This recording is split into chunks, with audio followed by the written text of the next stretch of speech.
Welcome to Nasdaq Trade Talks. I'm Jill Malandrino, Global Markets Reporter at Nasdaq. Joining us is Stelleo Tolda. He's the Chief Operating Officer at Nasdaq-listed Mercadolibre for its response to COVID-19. Stelleo, it's great to have you with us. Thanks for joining us on Trade Talks, and give our listeners a review of the company. Well, thank you for inviting me, Jill. Mercadolibre is a technology company which has two major businesses: an e-commerce business, a marketplace. We operate in Latin America in 18 countries. Our second line of business is our fintech, Mercado Pago, and the company it has been listed on Nasdaq since 2007 and has been really growing over the course of a number of years as e-commerce and financial services get digitized in the region. Let's learn about COVID-19 and the impact that it's had on your company and the regions that you operate in. Yeah, so definitely in Latin America, we're seeing all countries taking measures for shelter in place, some more restrictive, others slightly less, but that has certainly affected a lot of our business. Many of our sellers at first could not operate from their warehouses. We've seen actually our business grow over the course of the weeks as people have noticed that they would have to stay longer at home.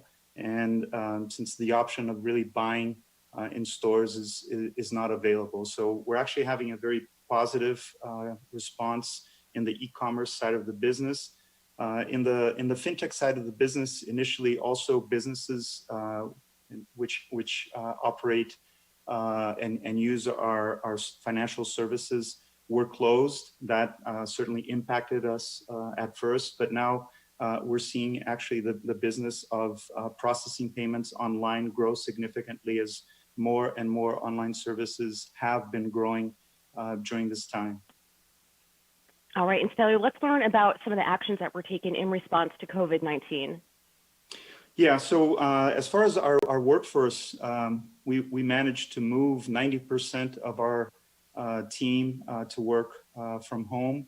And we did that over the course of roughly 1 week. So today we have of our roughly more than 10,000 people, 90% of them working from home. The other 10%, of course, work in our logistics facilities, and those have continued to operate under very severe protocols, which we're enforcing, making sure that we're keeping people safe as they work. That has been the response on the workforce side of the business.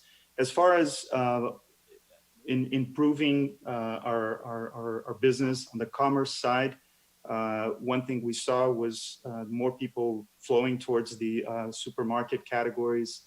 We launched a new navigation for that category, both in Brazil and in Mexico.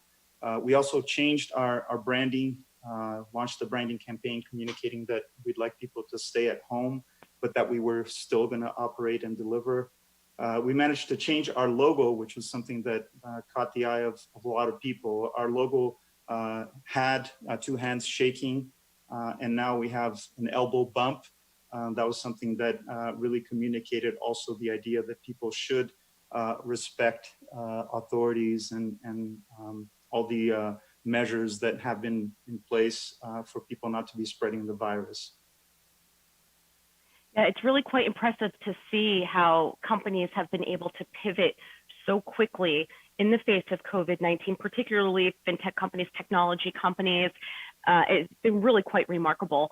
So, Stelleo, on the other side of COVID-19, what does that look like? Do we go back to our old normal? Will it be a new normal? How is technology going to impact our lives? What's your outlook? Very positive, and we're very optimistic that COVID has been really changing people's habits. People are buying online for the first time. We're seeing that in Latin America. Latin America has low levels of e-commerce penetration in the order of 5% of overall retail. And as more people have really tried buying for the first time and have had positive experiences, we believe that the new normal will really be more people using e-commerce, and those who have tried it in the past, trying it more frequently. So definitely a very positive outlook as we move towards the other side of this. All right, Stelleo, thank you so much for joining us on Trade Talks. Thank you, Jill. My pleasure. All right, and thanks for joining me. I'm Jill Malandrino, Global Markets Reporter at Nasdaq.